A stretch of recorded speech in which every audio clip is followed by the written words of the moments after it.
My goal today is to come up with some different ways to lower the consumption of sugar-sweetened beverages in hopes of fixing the major problem with obesity, heart disease, and diabetes. Sugar-sweetened beverages, also called SSB, are the largest source of added sugar and an important contributor of calories in the United States diet. SSB also tend to have few, if any, nutrients. While the definition used by researchers has varied, we define SSBs to include soft drinks, soda or pops, fruit drinks, sports drink, tea, coffee, any drinks that has the added sugars.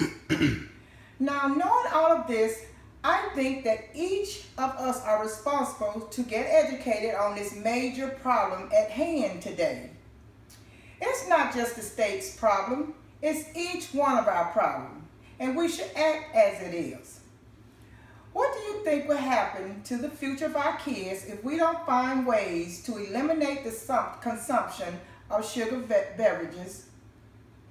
Although the government should come up with policies, we should also eliminate the sugar intake from inside our homes. I think the federal government should come up with a policy change that is implemented at home and have the parents be held accountable if they're not following the guidelines. I feel that if the policy is implemented, we will see less sugar-sweetened beverages consumption and healthier households. If the policy is not implemented, then we will continue to see obesity continue to affect our community.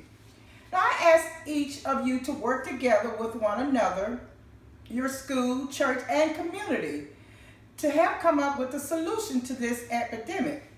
Our solution should be for the federal government body to look at other states and what policy they have in place to control obesity. Several states has come up with school-based programs such as high school diabetes prevention programs, fresh kid primary school intervention.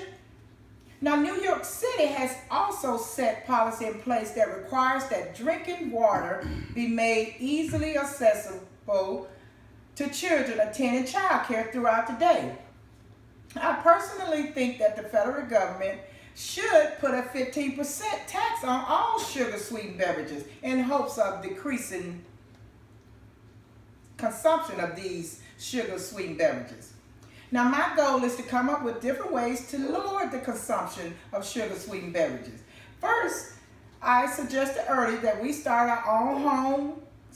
within our home and monitor our intake of these sugar-sweetened beverages. And then I suggested that we together as community work together to eliminate this epidemic. I also suggested that the federal government look at other states' problems and see what solution they're having to help them with this epidemic. Finally, I suggested that the government put a 15% tax on all sugar-sweetened beverages in hopes of decreasing the consumption of these sugar-sweetened beverages. My hope that in the future we can see a drastic drop in this obesity epidemic.